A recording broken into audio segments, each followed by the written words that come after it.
Chat, we need fun. We need fun after this one. And I know what we can do. I know what we can do. Yes. No, not we did beard last night. We did beard last night. No. We're doing, no, not Pew. Not Pew. Chat. You guys have been hearing, I'm sure, about the whole 100 men versus a gorilla lately. I'm sure you've been hearing about that a great deal as of late. 100 men versus one gorilla. Who would win? Well, my dear chats, Casual may have some answers for us. So let us see what Casual, our favorite Wild Kingdom commentator and scientist, has to say about 100 men versus one gorilla. And yes, Wolfie, I know Roanoke said, I watched his latest video where he said he believes that man would win. I saw that one. So, let's hear Casual weigh in on this one. 100 men versus one gorilla is just the newest online debate brought to you by people that have way too much time on their hands. And I'm no better, because here I am making a video about it. Because it's quickly gone from silly Twitter talk to what has to be a massive joke that I'm not in on. What's clear is one side is getting drastically overrated, while people obviously aren't taking the other side seriously. Plus, I love animals and arguments, so if you're looking for a video to eat your lunch with, or to be the soundtrack of your commute home, I'm going to break down the question you probably didn't care about in the first place, and by the end, wait, was that a punch or a push? I'm going to break down the question you probably didn't care about in the first place, and by the end, you'll wonder how this was ever even a question. So here's the full truth of whether 100 unarmed men could beat one prime silverback gorilla. But first, we gotta understand what force of nature we're up against. Now, I do have a couple recent videos on gorillas, so to not repeat myself too much, I do advise that you check those out for further context. And that's what I was wondering about, if this was going to factor in, because gorillas will, they're likely, like, just try and go away from the 100 men versus actually go berserker ape on them. Like, if the gorilla might, like, fling a couple of them away to get away from them, but they're not, like, hyper-aggressive where they will try to actively fight 100 guys. So, that was one of the first things I thought of. I mean, in that respect, yes, 100 men could defeat one gorilla, because the gorilla would probably just, like, after a couple of them just be like, I don't want to deal with this shit. I'm gonna chill. I don't want to fuck with this. And yeah, Hollywood unfortunately has stereotyped gorillas very badly as they're basically like rage monsters. The berserker ape or the berserker gorilla stereotype is what has spawned this in Hollywood. That if you see a gorilla, then they're going to beat their chest, charge on you, and just start pounding away at you. For God's sake, look at the Hulk in the MCU. Just like that is their prime example of how Hollywood has so poorly stereotyped gorillas. The Hulk in the MCU, the way the Hulk moves is literally based upon the movements of a gorilla. Literally. 100 men versus 2 chimpanzees. Now, that one I'd love to see, Inquisitor. That one is one where the chimpanzees don't fuck around. That would actually be really fascinating. But with the gorilla? Now, Hollywood has just stereotyped gorillas to make them seem like they're violent, and they're not. And like I was saying, just look at Avengers. When Hulk is facing off against Loki, and just before Loki starts doing his fucking speech, Hulk, like, pounds the ground and starts to, like, charge at Loki before Loki says, like, enough and stops him and starts the speech. That's the movements of a gorilla. They literally modeled the Hulk's movements after a gorilla's movements. thus painting gorillas as these hyper-dangerous berserkers, which is not the case. And I'm wondering how much of a factor this is going to play in this. But basically everything we thought about gorillas back in the day was wrong. They're giant, non-violent, fart-happy pacifists, and the most dangerous thing about them is they can misunderstand regular human actions as an act of war. So while if you smile at a silverback enough times, he eventually will put beats on you like a Cherokee drum. Most times a gorilla's just worried about the— What did I say? What the fuck did I just say? Beats on you like a Cherokee drum. Yup. Most times a gorilla is just worried about the 6,000 calories he eats a day. And thank the stars for that. Gorillas are built like the developer had something to prove. They took the human model and said, drag to resize. The result is an alpha ape with a stronger bite force than a grizzly, allegedly. Hands that can crush a crocodile's skull, allegedly. And just strength that we really have no way to truly comprehend. That man fully didn't plan to get casually ragdolled, but plans are always subject to change when you're around the prime ape. Gorillas might default to peace, but life is multiple choice. The question is, what kind of carnage comes when they choose violence? It's hard to imagine what a fully malice-motivated gorilla can do because it takes a lot for them to get to that point. The first phase of conflict involves using body language and gestures to send a message before hands even have to be thrown. Because for an animal that can spend over 12 hours a day eating, wasting calories on fights is poor resource management. The second phase of escalation usually involves pushing, grappling, and screaming in really short bursts. Gorillas fight the way they fuck. What I mean is, the phase they run are like how they're hung. Not long at all. Because again, most times gorillas don't actually want to fight. But what about when they do? Yeah, that would be phase 3, and that usually happens when two silverbacks throw down for control of a group. Losing such would mean losing the 3 Fs: food, family, and the FCC won't let me finish, but stakes can make these fights to the death. Females. Females. Or, since casuals like to say it, fucking. Food, family, and the FCC. Food, folks, and fucking. We'll jingle a chat. It's all about food, folks, and fucking. Food, folks, and fucking. It's about food, folks, and fucking females. FCC won't let me finish, but stakes can make these fights to the death, and here's where we can see what gorillas are truly capable of. I liked mine better, I found a Robo. research paper that detailed the injuries sustained in gorilla-on-gorilla fights, and based on that, you see a pattern. Those teeth are for— Oh, hang on, I want to see that.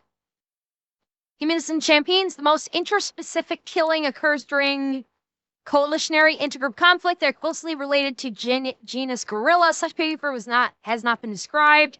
We report 3 cases of multi-male, multi-female wild mountain gorilla groups attacking extra-group males. The behavior was strikingly similar to reports in chimpanzees, but was never observed in gorillas until after a demographic transition left 25% of the population living in large groups with multiple males.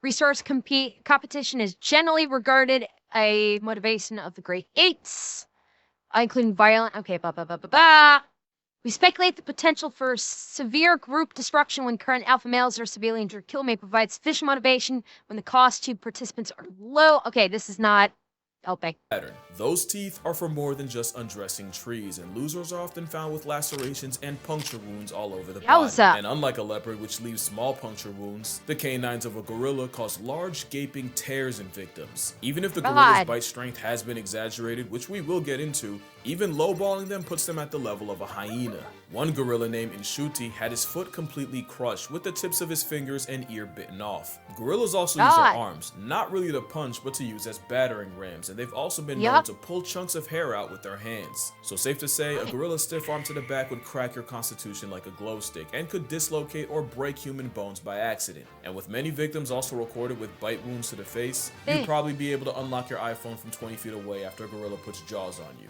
So what chance would an army of humans have against a 500-pound berserker? Well, hot take. Gorillas have been drastically overrated in many ways. First as fighters. Gorillas aren't efficient fighters, they're more physical brawlers and grapplers, and with everything I've said, most fights last anywhere from a couple seconds to 1 to 2 minutes at the most. Also, as strong as gorillas are, their strength has been overrated. There are some animals that just get more and more OP the more people talk about them. Chimps have been said to have the strength of 8 men when really it's closer to 1.5. It's just that they're stronger in all the ways that can kill you. And grizzly bears are already big enough, but then you got people claiming they can decapitate a full-grown moose with one swipe. Now what idiot—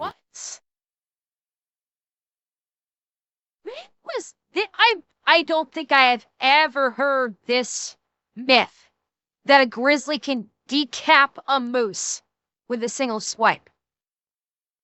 That's just stupid. Like, could it fuck up a moose? Sure. Could a single swipe fuck up a moose? Yes. Atsunashi, I will even go so far as to say that they won't decap a person with a swipe. They will not. A bear, despite a bear's strength, it will not decapitate a person with a swipe. Because you notice, the claws, while tough, are somewhat blunt. They're not going to be able to, even with the level of force behind a bear's swipe, the strength is massive. The claws, not even that they aren't long enough zip ties, although that is a reasonable factor also. They're not sharp enough. It is far more likely that the swipe of a bear will like pulverize your bones versus decapitate. So if you are referring to maybe into what's the expression? Is it interior? No, not interior. Interior decapitation, I think is what it's called. Which is a medical thing. When your spine internally basically severs from the base of your skull. Yeah, it is internal. I couldn't remember if it was called internal decapitation or if there was a different. I don't think it was sort of. I think it might be internal, but yeah, it's basically where your bone, your head literally is not lifted off your body, but your spine is literally separated from the base of your skull. Could a bear do that with a single swipe? Sure. Absolutely, that may be possible because the force of the swipe of a bear could cause your spine to separate from the base of your skull. Yes, that might be possible. It could be called surgical decapitation out. That is entirely possible. Occipital-cervical disassociation. Okay, that could work. I was going with the colloquial, but that works. But yeah, to speculate that a bear could literally decap a person with a swipe, that's just stupid. I'm sorry. If you believe that, that's just you believe too much Hollywood bullshit at that point. Like, can a bear kill you with one swipe depending on where it hits you? Yes. It could fracture your skull, it could do a surgical or internal decapitation, it could nail you in the chest so hard that it collapses your rib cage and crushes your heart. Sure, not decapitation. That's just fucking silly. Would say that. And this debate has people swearing a gorilla would rip a whole man in half like a phone book with nary a sweat. I knew the gorilla propaganda peaked when this was an actual debate. Dr. Strange could conjure up 14 million realities. You won't find one where a plus-size protein-packing primate can do anything to a full-strength grizzly bear taking him seriously. Especially since there's a much smaller predator known to give gorillas problems. Gorilla. Hang on. Look closely and he's in there, okay? Where is the predator? Where is it? Chat, this is like, where's Waldo? Where is the predator? This is some good stealthing. Behind the tree? Is it this? Is it over here? Yeah, this one? Or are we talking about over here? I'm guessing here. The one with shut up. Is it behind me? I'm not a predator. I'm not. I'm a sweet little angel. I'm guessing it's right here. Normally I can spot these, but this one's tough. Gorillas have been documented getting preyed on by African leopards. Even with jungle leopards being bulkier due to less competition, that's still an at most 180-pound cat past tensing Optimus Prime. Now let me be fair, these are rare and leopards usually go for hoofed animals, wild pigs, and monkeys. Gorillas are actually too big and too social to be a regular on the grocery list, so it sounds like my whole point is trash. But that same paper listing gorilla-on-gorilla violence also showed the aftermath of leopard attacks. In those reports, all leopard victims took bite wounds to the head and most of the arms, with lacerations localized about the neck and claw marks on the trunk. So even though it is rare and a one-on-one between a silverback and a leopard might murk both, if a gorilla can struggle with less than 200 pounds of predator, a 900-pound deratio would give Harambe a bunkmate. Also again. Yeah, I mean, people, like, let us not forget, a bear has a very thick layer of fat protecting it before you even reach the muscle. Like, anybody that said a gorilla could take on a bear, I'm sorry, they need a reality check. They absolutely need a reality check. The bear outweighs the gorilla probably by several hundred pounds. And not to mention, a bear has a hell of a lot more of a predatory nature than the gorilla. The gorilla will attack in order to try and get it to go away. The bear is going to attack because you are food. Okay? There's a big fucking difference. When a bear's coming at you, you're lunch. It sees you only as lunch, whereas a gorilla just wants you to stop doing what you're doing and get away from it. Big fucking difference on top of all the physicality. Yes, I know, Mataz. If dangerous, why friend-shaped? I know. A bunkmate. Also, against 100 men, there are some very real issues that could be game over for the gorilla. The big one is endurance. Gorillas are dangerously close to being hot girl fit. They're best using explosive bursts of energy, not sustained strain over a long period of time, and a fight against 100 humans would likely last hours. Which is really bad considering compared to us, gorillas have poor temperature control. Gorillas don't have as many sweat glands as humans, and if we're talking about mountain gorillas, the thick fur would make it a 1-on-1 versus 1. The men, and the risk of heat stroke. That is if the ape doesn't just have a heart attack. Cardiovascular disease is the leading cause of death in gorillas in zoos, and 70% of male gorillas in zoos suffer from heart disease that'll past tense them prematurely. Now that might just apply to zoo gorillas, but it's still a factor. Another is the very temperament of the gorilla is highly non-confrontational. They're more likely to run away than run a fade. But most importantly, the brawling, grappling build is not a good combat style against multiple enemies. We know that because there's another African predator that's been giving gorillas hell, and you may not have even realized it. And it's weird because for a while, gorillas and chimpanzees seem like they were on good terms. They've been recorded foraging together, and they'll even have their version of primate playdates. That all changed when the chimps started chimping. A couple years ago in Luongo National Park, scientists witnessed a gang of 18 chimps jump a gorilla family of 5. That's 3 females, 1 baby, and a silverback. The turf war lasted an hour, and even with the silverback apparently testing ragdoll physics, throwing chimps in the air, and even managing to injure 3.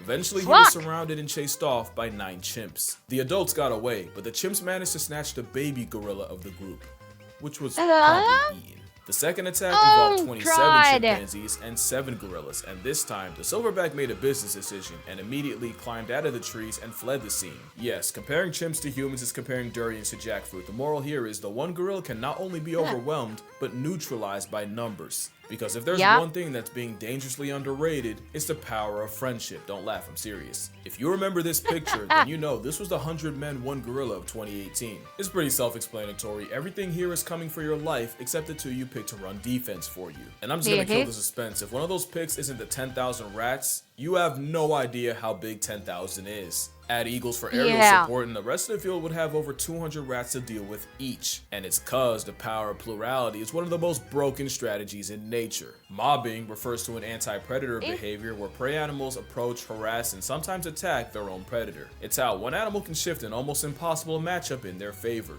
One hyena to a lion is a chew toy. Add 20 and it's a life lesson. Pilot whales have been on record chasing orcas out of high competition areas and even actively following the sounds of orca hunts. There's plenty of examples of weaponized unity in nature, but probably my favorite case of what's akin to a mob happens off the coast of South Africa, where fur seals have to risk their spot on the census every time they check the fridge, because the seals can't go out for groceries without the chance of running into the biggest predatory fish on Earth. Every year, great white sharks will gather around fur seal nurseries and snatch any inexperienced pups. The problem is so many sharks show up that a seal can dodge one great white right into the jaws of another. You've seen this movie before. But there's an alternate ending. Scientists have recorded first seals squatting up into one giant group and using their numbers to turn on the sharks closing in. And as the mob gets bigger, the seal force gets more confident, leading to them escorting the 20-foot assault submarines back out to sea. So with all this, now it doesn't seem like a stretch to favor 100 men over just one gorilla. You could argue that the seals and the other mob merchants aren't actually getting physical with their final boss. That's true. Everyone's asking if 100 men could off a gorilla. No one's asking how. Well, that's why I'm here. But first, obligatory, don't try this on a gorilla, or at least don't blame me for the consequences if you do. In a fight against a simian weighing a shack and a half, it's all about attacking the weak points, and a gorilla's weak points are the same as ours. Eyes, throat, mouth, and for measure, the jewels of the South. It's all about delivering damage that actually matters, and to do that, someone would have to perform the Draymond Green special and go for the eyes and blind him. Someone else would have to— Oh fuck, what happened to him?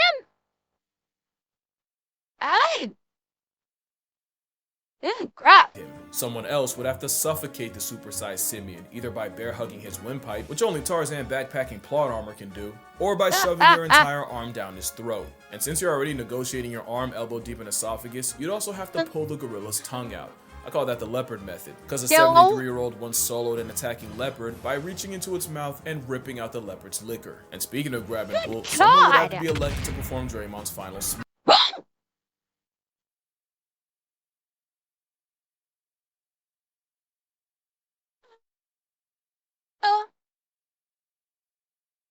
Oh, God.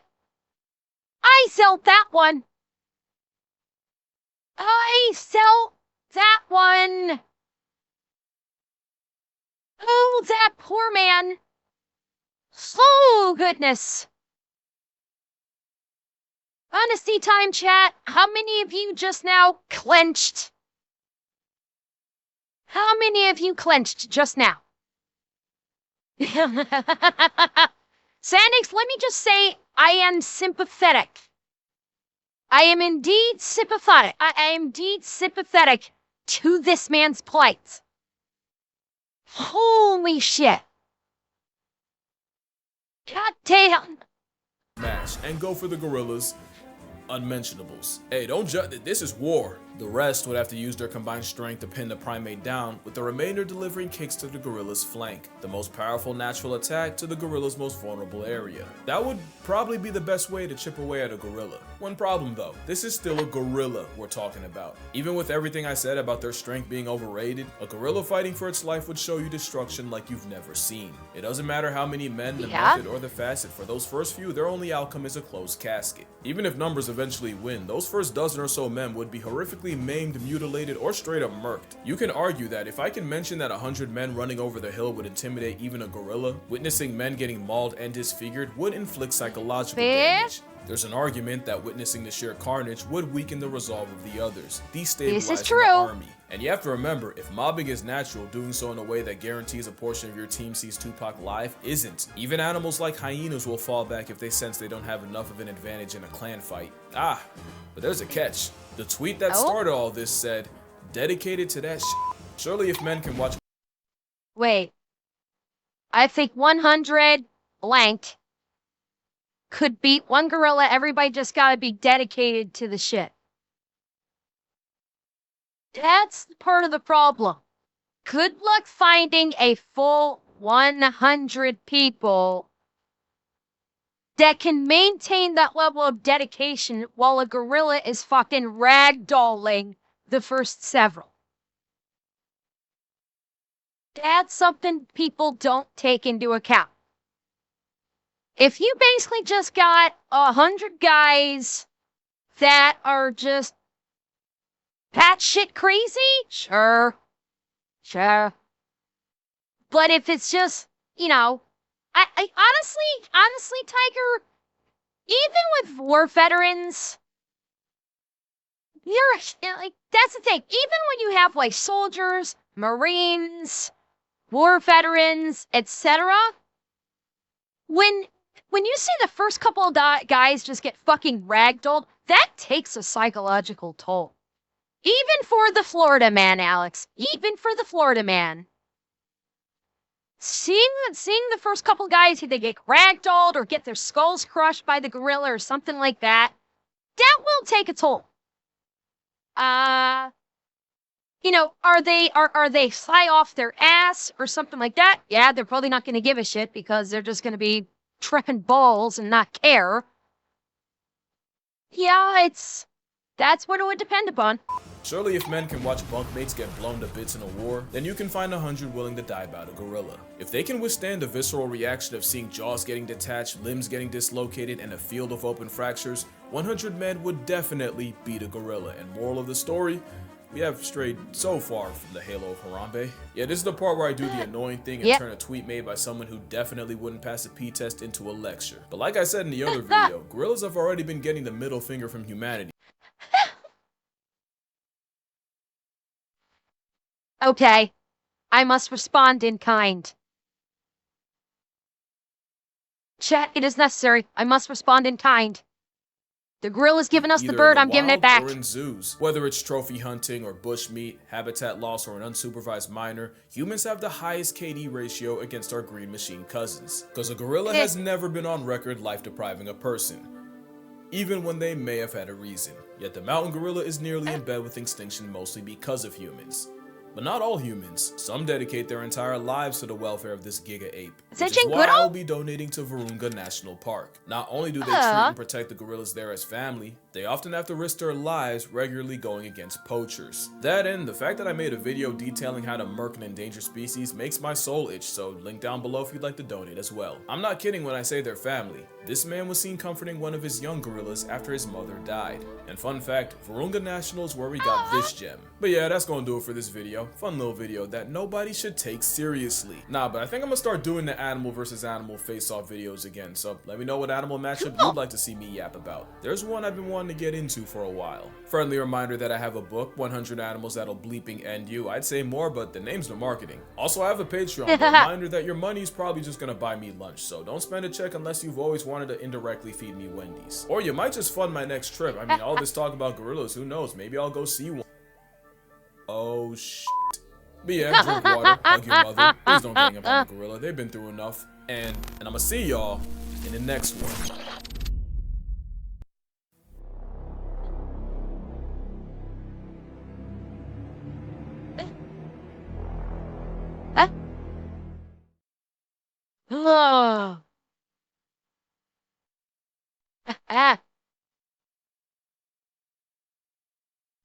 You know what? As a final thought on this, you know what my suspicion is?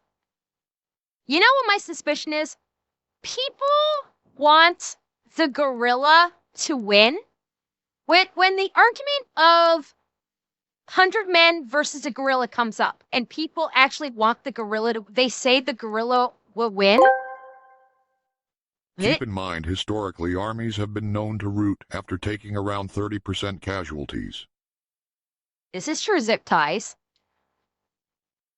But my suspicion is that in this question of 100 men versus one gorilla, why people say gorilla? My thought is they say gorilla because they don't like people. That's why they say gorilla instead of 100 men. Logically speaking, 100 men would take a gorilla. Logically speaking, yes, 100 men would take a gorilla. It's just sheer numbers. But the ones that say, no, the gorilla could do it, it's probably because they don't like people. They like gorillas more than they like people. And that's probably the rationale, because the folks that say the gorilla they're probably disgusted with humanity, and they like the animal kingdom more than they like human society. So, that's legitimately probably why most people say gorilla instead of people. No, Zeb, I'm really not overthinking it. It's honestly just kind of an off-the-cuff thought on why someone would say gorilla versus 100 men. There probably will be some that are that do look at it from a Hollywoodization perspective of the gorilla. Undoubtedly, people's facts about gorillas, some people, their facts about gorillas come from fucking Hollywood and nowhere else, and they are grossly misinformed. I suspect a pretty sizable number just like gorillas more than they like people, and they would like to think gorillas would win because they don't like humanity, because of the way humanity has gone. That's just off the cuff. I get a feeling that more than a few people, that's the rationale behind it.